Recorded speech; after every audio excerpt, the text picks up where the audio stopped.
بسم اللہ الرحمن الرحیم۔ محترم ساتھیوں، اگر ہم آج کے دور میں یہ بات سنیں تو ہمیں یقیناً حیرانگی اور غیر یقینی ہوگی کہ کوئی مسلمان خاندان اہل بیت اور نبی صلی اللہ علیہ وآلہ وسلم اور صحابہ کرام کی اولاد کو صرف اس وجہ سے بے دریغ قتل کروا دے کہ وہ نبی کریم صلی اللہ علیہ وآلہ وسلم کے عقیدت مند ہیں اور ان کے اہل بیت اطہار کے محبان ہیں۔ لیکن محترم ساتھیوں، آج سے 1400 سال پہلے یہ سب کچھ حقیقت میں وقوع پذیر ہوا ہے، جب بنو امیہ نے اپنی خاندانی عصبیت اور دشمنی کی بنا پر بنو ہاشم اور نبی کریم صلی اللہ علیہ وآلہ وسلم کے صحابہ کرام کے ساتھ بے دردی اور بدسلوکی کا مظاہرہ کیا۔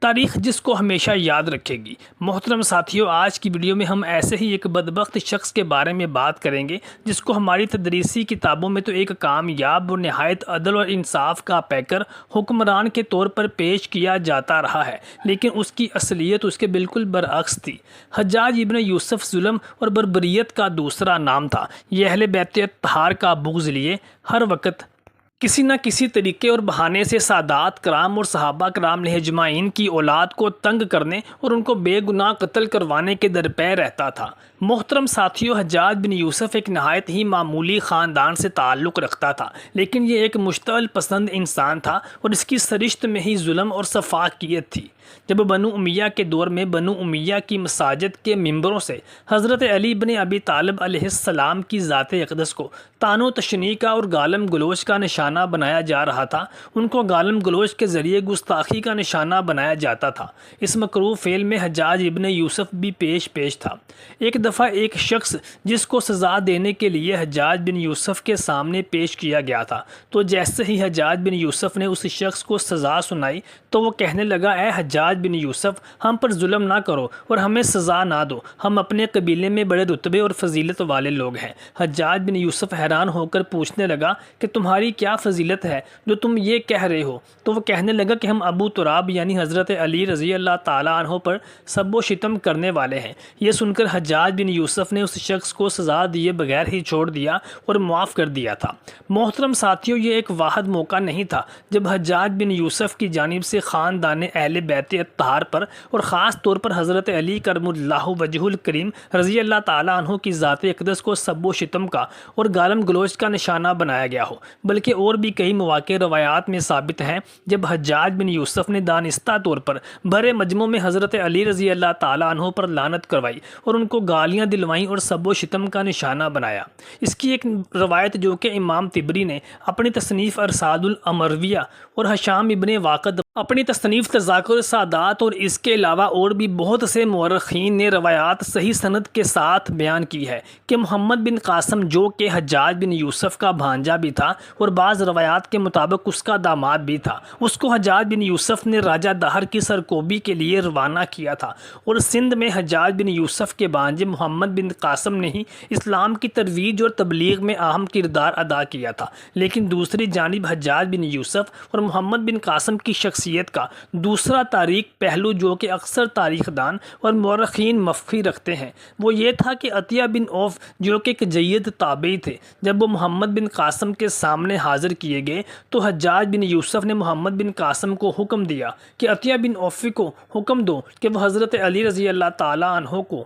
گالیاں دے، ان پر لعنت کرے، ان کو سب و شتم کا نشانہ بنائے، اور اگر وہ ایسا کرنے سے انکار کر دیں تو پھر ان کی داڑھی اور سر کے بال مونڈ کر ان کو 400 کوڑوں کی سزا دے کر شہر سے نکال دیا جائے۔ محترم ساتھیوں، محمد بن قاسم نے حضرت عطیہ بن عوف کو حکم دیا کہ وہ حضرت علی کرم اللہ وجہ الکریم کی ذات اقدس پر سب و شتم کرے اور ان کو گالیاں دے، لیکن عطیہ بن عوف جو کہ محبان اہل بیت میں شمار ہوتے تھے، انہوں نے یہ مکروہ فعل سر انجام دینے سے انکار کر دیا تو محمد بن قاسم نے حجاج بن یوسف کے حکم کی تعمیل کرتے ہوئے اس کے حکم کی روشنی میں حضرت عطیہ بن عوف کو 400 کوڑے لگا کر ان کے سر اور داڑھی کے بال منڈوا دیے اور انہیں رسوا کر کے شہر بدر کر دیا تھا۔ محترم ساتھیوں، حضرت علی کرم اللہ وجہ الکریم اور اہل بیت اطہار کے دیگر نفوس قدسیہ کو تنقید کا اور طعن و تشنیع کا نشانہ بنانا تو ایک طرف، حجاج بن یوسف ایک ایسا ظالم اور سفاک شخص تھا کہ اس نے صحابہ کرام اجمعین اور بہت سے تابعین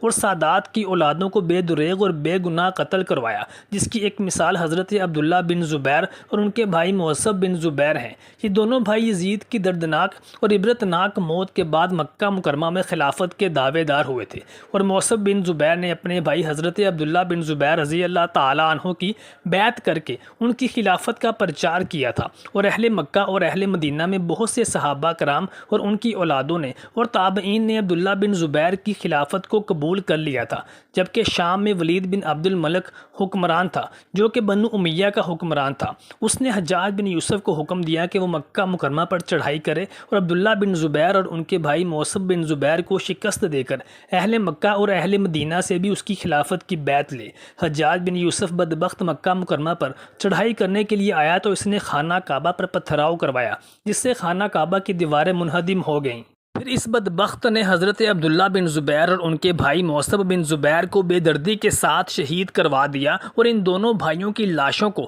اہل مکہ کے سامنے عبرت کا نشان بنانے کے لیے شہر کے چوک میں لٹکا دیا، اور ان کی والدہ سیدہ اسماء بنت ابی بکر صدیق، جو کہ خلیفہ اول ابو بکر صدیق رضی اللہ تعالیٰ عنہ کی صاحبزادی تھیں، ان کے پاس جا کر نہایت تکبرانہ انداز میں کہنے لگا کہ میں نے تمہارے بیٹے عبداللہ بن زبیر کا کیا حشر کیا ہے، تم نے دیکھ ہی لیا ہے۔